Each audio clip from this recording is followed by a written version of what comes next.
So mga kapatid, ang pamagat po ng ating mensahe sa hapon ito ay mahal mo ba?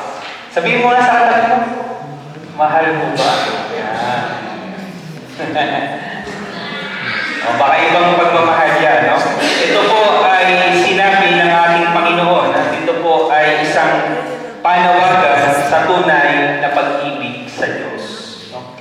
So mga kapatid, ang ating pong teksto ng ating pagbubulay ay matatagpuan natin sa John chapter 21 verses 15 to 17. At ito po ay very familiar sa atin. No? Ito ay laging binabanggit after ng Resurrection Sunday. No?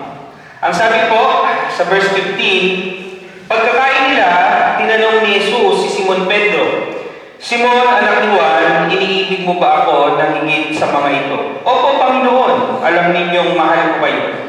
Tugon niya. Sinabi sa kanya ni Jesus, kung gayon, pakainin mo ang aking mga batang lupa. Muli siyang tinanong ni Jesus, Simon, anak ni Juan, iniibig mo ba ako?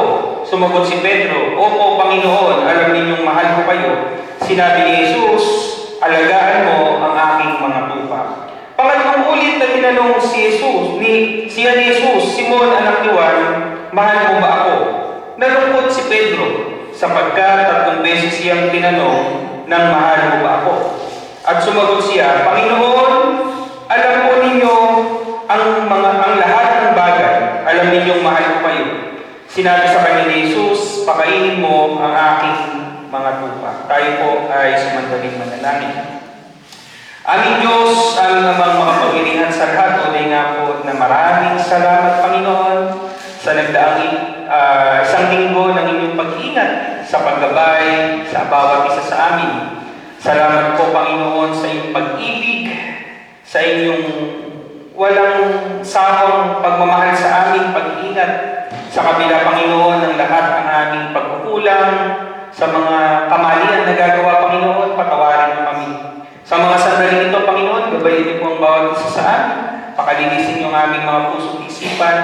Ano man po ang mga bagay na humahanda upang maibigay namin ng buong-buo, Panginoon, ang aming atensyon. Kayo po, Panginoon, ang pumagitna.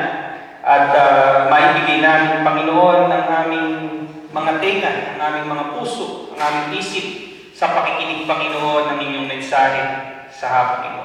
Muli po, Panginoon, maraming salamat po sa pribileyo na kami ay naririto muli sa inyong tahanan upang makinig ng inyong mensahe. Ito po ang aming panalangin sa pangalan ng inyong anak na si Jesus. Amen. So mga kapatid, kita-kita natin ang season, maging pumunta tayo sa mga supermarket, marami ng mga chocolate, heart, ang dami-dami ng mga nabibili. Pero ang mahal na ng mga tsokolate. Hindi tulad nung dati, maging mga bulaklak, mahal na. Kaya yung mga kabataan, mahal ng manligaw ngayon. Mas mahal, pamahal ng pamahal. Nung isang araw, nung Friday, nung nagdadrive ako, may ragazzi, okay, may bulaklak. Sabi ko, magsisisi. Mag-aaral ka muna. Nagdadrive ako. Doon siya nag-iisa, ayaw ko siguro may red roses. Ano ko, ganyan din ako nung araw. Hindi ko lang masabi, bubuksan ko sa akin. Kasi hindi ko alam sabihin sa Italiano. Ganyan din ako eh. So, kidding aside, ito po yung panahon na kung magsalang is in the air. Pero, siyempre, tayong mga mananampalataya, sa mga panahon ganito, we'll always bring back yung pag-ibig. Pag-ibig natin sa Diyos, pag-ibig natin sa ating kapwa, at maging pag-ibig natin sa ating mga minamahal na asawa. So, yan yung kabuuan ng tema natin ng buwan na ito. So, isa-isahin natin yan. So, ngayong hapon, we're gonna focus our love to God and the love of God to us. So, yun yung ating pagbubulay. So, mga kapatid, sa panahon na napakaraming abala, napakaraming pagod, puno ng takot,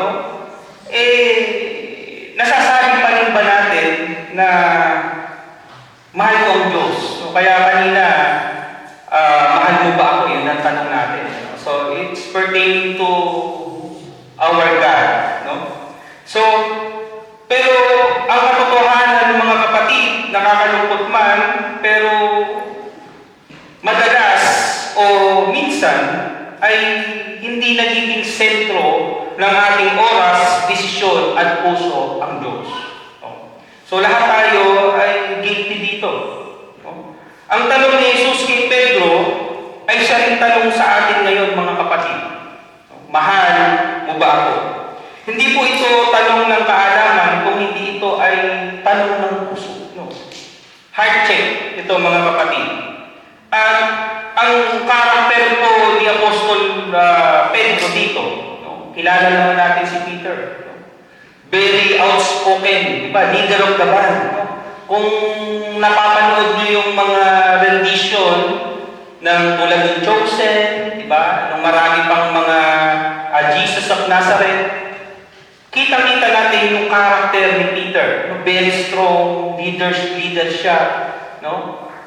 Very outspoken. Ano mo yun, yung isip niya, kung ano yung nasa isip niya, sinasabi niya. At kilala din naman natin yung mga katagang binitawan niya. Diba? Siya ang nagsabi na ikaw ang Kristo. Diba? Si Peter po yun. Siya din yung nagsabi na nung ang ating Panginoong Hesus ay nagpapahiwatig na dadakipin siya, kailangan niyang maghirap. No? Ang sabi ni Peter, hindi kita iiwan. No, magkakamatayan na, ganyan. Pero sa huli, di ba, alam din natin, si Peter din yung nagkatwa. Di ba? Pinagkailangan niya, nakasama siya. No, not once, not twice, but thrice. Di ba? 3 beses. No? Kaya mga kapatid, nakita natin dito na the character of Peter. No? At sa buhay natin, masasabi ba natin na maaaring katulad din tayo ni Peter. No? Very outspoken, na sinasabi natin lagi na mahal kita Lord, mahal kita Panginoon, hindi kita iiwan. Pero dumating yung time na nasubok si Pedro. No? At pinagkatwa niya ang ating Panginoon. Sa ating teksto, mga kapatid, matapos po ng kabiguan ni Peter, no? Ito yung senaryo na nadoon na sa healing process diba? Nagkakainan na sila uli. Ito yung resurrection period na magkasama na, nabuhay na si Jesus Christ. No? At kung titingnan nga yung inyong mga Biblia, ang karamihan ng mga title nito is yung restoration. No? No? Restoration of Peter.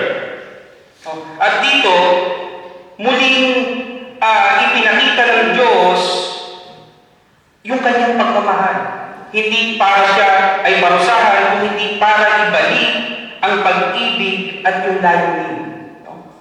So, mga kapatid, meron po tayong 4 na puntos dito na pagbubulay. Una, ang pag-ibig ng Diyos ay hindi sa salita. Imagine, sabi doon sa 15, di ba, Simon, anak ni Juan, mahal mo ba ako?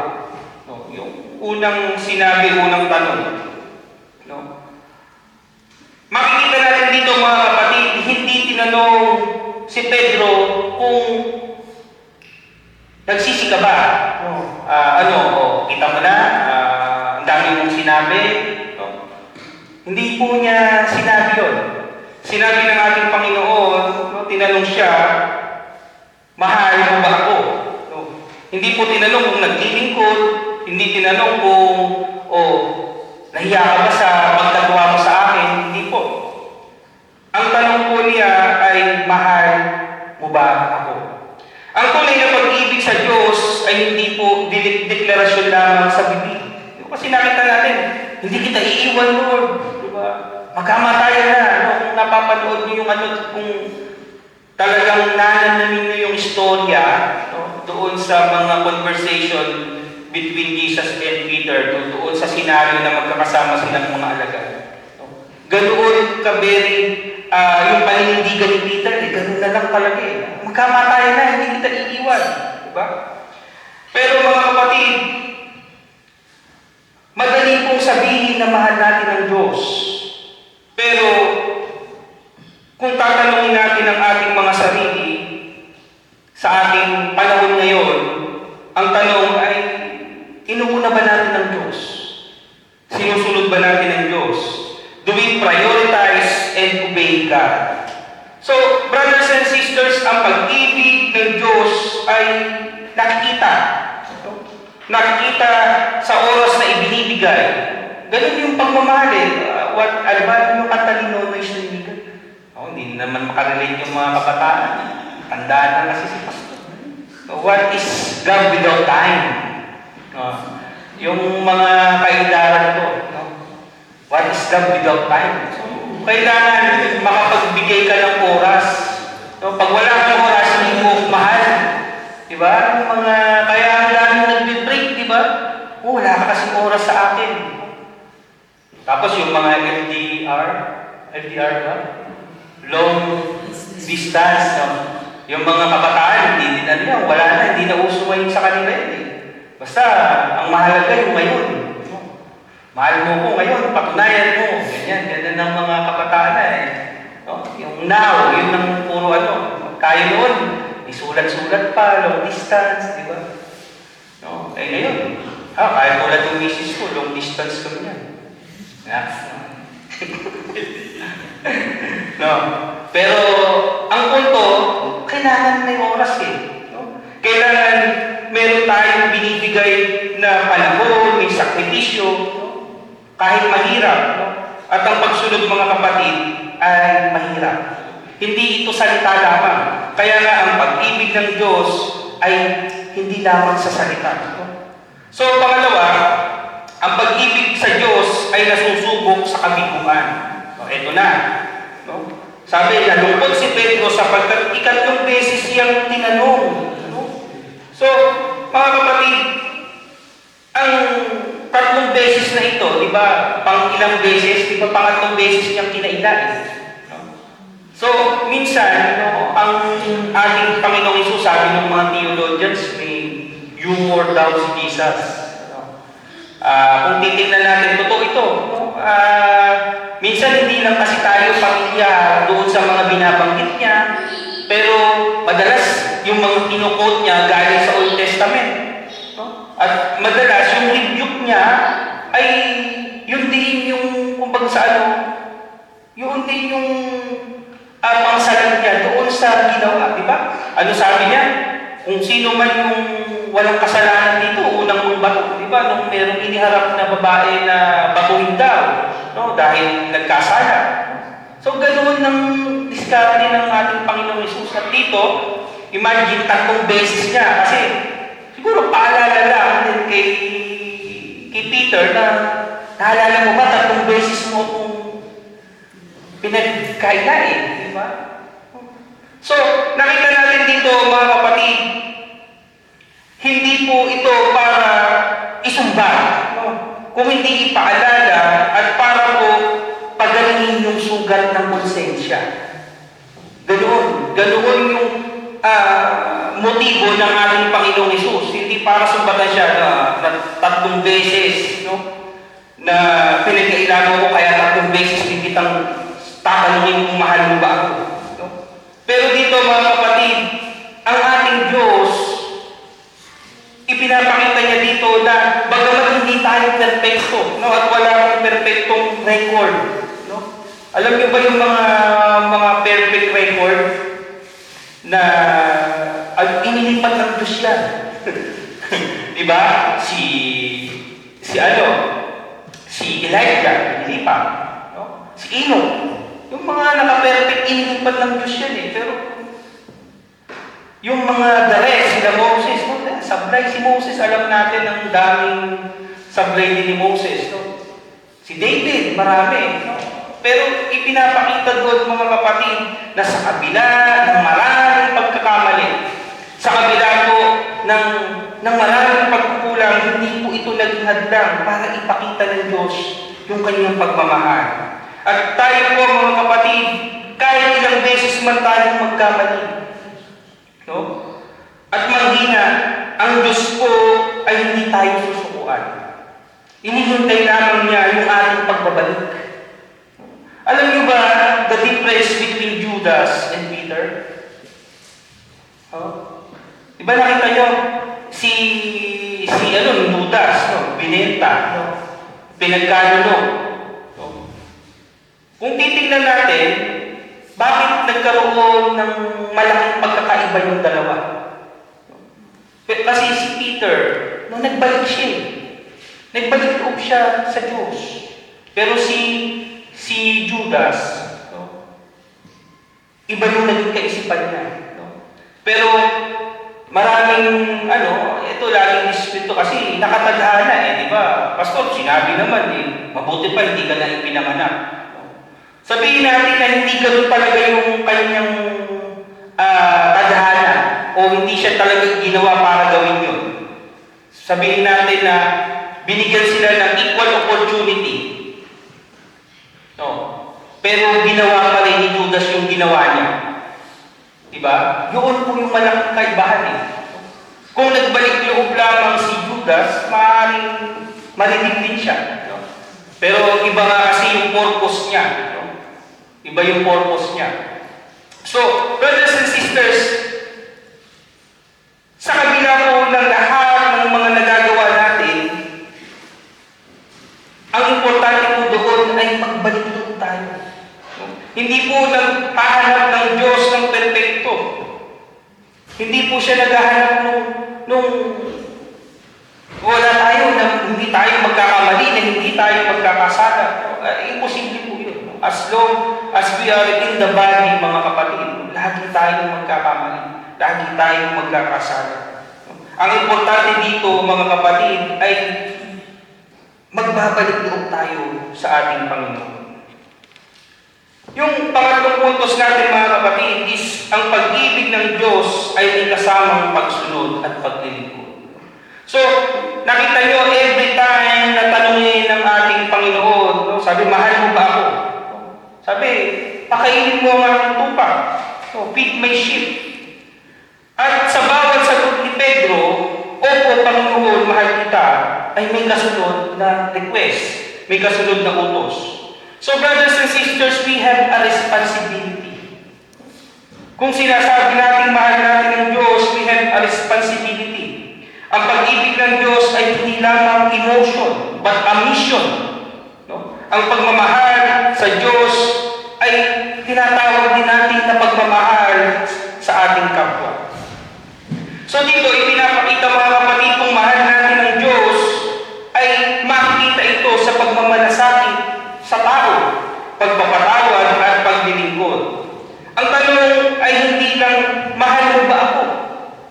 Mahal ba natin ang Diyos o kung hindi, sino ang minamahal ko para sa Diyos? Kaya nga sabi, di ba? Feed my sheep, alagaan ang aking tupa.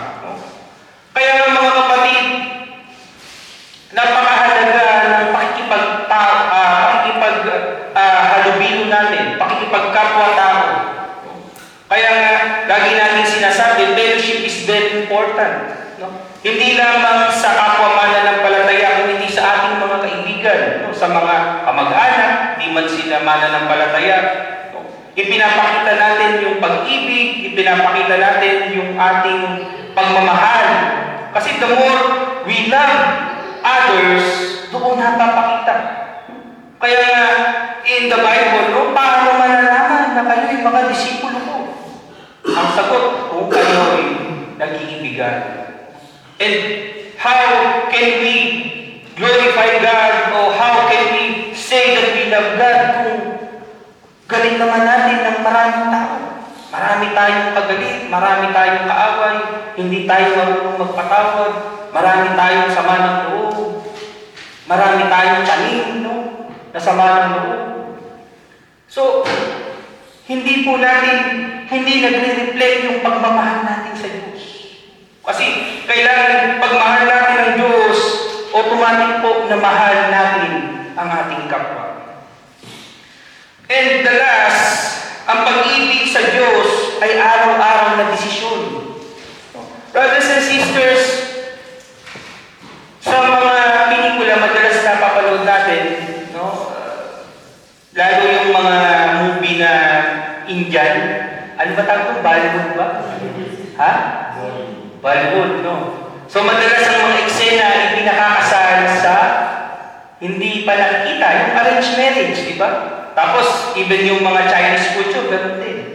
So, ano yung pinupunto natin dito, mga kapatid? Yun, kinakasal sila, hindi nila mahal. No, at may mga eksena pa na tinatanong nung bride-to-be, tatanungin niya yung nanay niya, na, Mama, anong kayo ba ni Papa?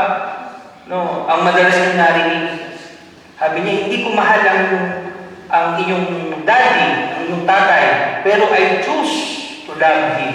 Di ba? Kasi yun na yung ano. Tapos later on, naging okay na. No, kasi mayaman kasi pamilya nila. Ibibigay lahat ng gusto mo. No, nahirap pa nga akong nakikipanood sa isang comedy na sabi niya, ayaw kong magpakasal sa kanya. Tapos yung wininto na ng wininto, alam mo ba anak? Kasi sila yung may-ari ng pinakamalaking ganito, napakayaman nila. Sabi niya, o sige po, payag na ako. Nagbago na isip. Kasi, maibibigay niya sa lahat ng gusto mo. Ganun po, sige, payag na ako. No. So, sa anumang scenario, mga kapatid, we must decide. Kailangan natin mag-desisyon. At yung pag-ibig sa Diyos, mga kapatid, it's a decision. No? Mga kapatid, si Pedro po, hindi siya perfecto. No? But after the resurrection, no, he decided, no, and the Holy Spirit empowered him na lalo siyang maging tapat. No?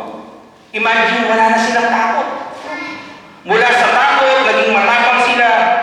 Mula sa pagkakaila, no, naging saksi. Nag-mission, umayo. No?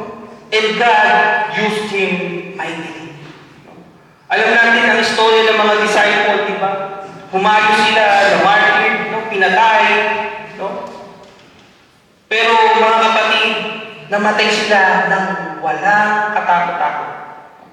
Kasi they decided na yung gagawin nila, lahat ng gagawin nila is because they love Jesus. At yung lahat ng kanilang agam-agam ay lahat nabawi kasi nabuhay na muli ang ating Panginoong Jesus. Nakita nila na totoo si Jesus, siya ang tunay na Diyos. Wala nang dapat ikatakot pa. So brothers and sisters, ang pag-ibig sa Diyos ay pinipili araw-araw. Sa gitna ng pagod, sa gitna ng problema, sa gitna ng tukso. Piliin natin mahalin ng Diyos kahit hindi madali. Mahirap mahalin ng Diyos. So, iyan ka na naman, Pastor. Mahirap naman maging Kristiyano. Kasi, mahirap mahalin ng Diyos. Bakit? Kasi nga mga kapatid, madalas, mas mahal natin ang mundo. Totoo hindi. Diba? Masarap mamahinga, no? Kaysa umatin ng anuman, no? Mas masarap pumunta sa mga imbitasyon, mga pesta, kaysa magsimba, di ba? Mas madalas, mahal natin ang mundo kaysa sa Diyos, mga kapatid. Pero we must decide. No? Kailangan meron tayong urge, no? Sa una lang naman yan eh. No? Kaya nga meron tayong mas sinasabi, hindi ka naman mahirap mahalin eh. Subukan. Diba? Subukan mo kung mahalin. Tapos naman nakingiti si brother. Parang, naalala ko tuloy yan. Naalala naman yung pastor. Tatapos na tayo, kanina na lang. Meron kaming mga fellow youth, no? Yung mga ate kuya namin. Sabi niya, nung kinikwento-kwentuhan kami nung umuwi kami, sabi niya, subukan mo lang. Kasi, nilalait siya eh. Parang dinadaw siya nung nililigawan niya eh. Na, ano ba ba? Nag-aaral ka pa lang, nagtatrabaho na ako. Sabi niya, subukan mo lang. Subukan mo lang akong mahalin. Subukan mo lang magdesisyon. No, hindi ka magsisisi. Alam mo ba? Ngayon, living the life. No. May naging professional ito. No. Ngayon nga, yung nagsasabi na nagtatrabaho na siya, hindi na siya nagtatrabaho. Kasi nagkasakit siya. No, paano kung iba na ang asawa niya, hindi niya binigyan ng chance to? ito, naging professional, nagkaroon sila, may kaya sila ngayon. So, kahit hindi siya magtrabaho, may sakit man siya, wala silang problema sa finances. So, nakita niyo yung punto doon, sabi niya, subukan mo lang, mag-decide ka lang, hindi ka magsisisi, alam mo kung meron na. Yun pa yung sabi niya eh. Yun kami tuwang-tuwa, tawa kami ng tawa. Sabi niya, alam mo may mararating ako, sabi niya. Sabi nitong nanliligaw na to. So, kami tuwang-tuwa ng tawa ng tawa. Kasi, nandun kami sa bahay nila, malaki yung bahay, may kaya sila. So, sabihin natin naging successful itong couple na ito. But yung pinagdaanan nila, maging mabigat din. So, brothers and sisters, ganun din po yan. We must decide.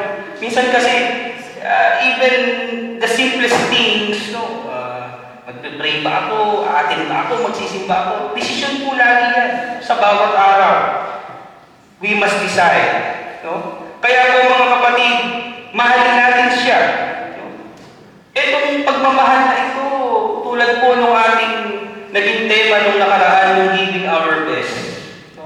Ang pagmamahal po, yung kaya tayo nagbibigay sa Diyos, kaya natin binibigay yung best natin kasi to give our gratitude. Tanda ng ating pasasalamat. At ngayon mga kapatid, yung pagmamahal natin sa Diyos, ito rin po yung pagsukli ng pagmamahal sa atin. Dahil tayo mga kapatid, hindi natin kayang magmahal ng hindi kaibig-ibig. Amen? Hindi natin kaya. Huwag tayong makipagplastikan. Hindi natin kaya magmahal ng hindi kaibig-ibig. Pero ang Diyos, mga kapatid, minahal tayo. Siya ang unang nagmahal sa atin. O sa kabila ng kasalanan natin, sa kabila ng lahat ng pagkukulang, ibinigay niya ang kanyang bugtong na anak para tayo magligtas.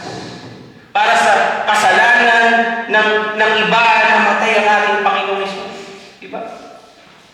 So, hindi po kailangan gawin ng Diyos yan. Alam nyo, lagi kong sinasabi, hindi tayo kailangan ng Diyos. Pero ito, dahil sa pag-ibig niya, sa kagandahan loob ng Diyos, ibinigay niya yung buhay niya sa atin. Kaya dapat lang na mahalin din natin siya. Diba? So, mga kapatid, the love of God, na hindi kayang maipaliwanag ng ating limitasyong kaisipan. Na minahal tayo sa kabila ng lahat ng ating pagkukulang, sa kabila ng lahat ng ating kamalian, mga kapatid. To the extent na magbigay ng buhay para sa atin. Kaya sa atin ngayon, mga kapatid, the challenge is, narinig mo ba ang tinig ni Jesus? Kung narinig mo, mga kapatid, hindi siya galit. Hindi siya nanunumba sa lahat ng ating pagkakasala, sa lahat ng ating pagkukulang. Ang tanong niya lamang ay, mahal mo ba ako? Mahal mo ba ako? Kung ang sagot natin, mga kapatid, ipakita natin ito sa pamamagitan ng ating pagsunod, sa pamamagitan ng ating paglilingkod, at sa pamamagitan ng tunay na pagbabago sa ating mga buhay. So brothers and sisters, sa atin, kung meron man dito na hindi pa nagdi-decide na mahalin ng Diyos, don't waste time. Ngayon pa lang, mga kapatid, ipakita natin na mahal natin ang Diyos. At wala pong masasayang. Napakasarap mahalin ng Diyos. And the challenge for every church, brothers and sisters, the challenge for us, the challenge for every Christian churches, every denomination, is to have a loving, is to have a loving people who choose to love God. Muli mga kapatid, ito po ang mensahe ng ating Panginoon sa pangalan ng Ama, ng Anak, at ng Banal na Espiritu. Amen.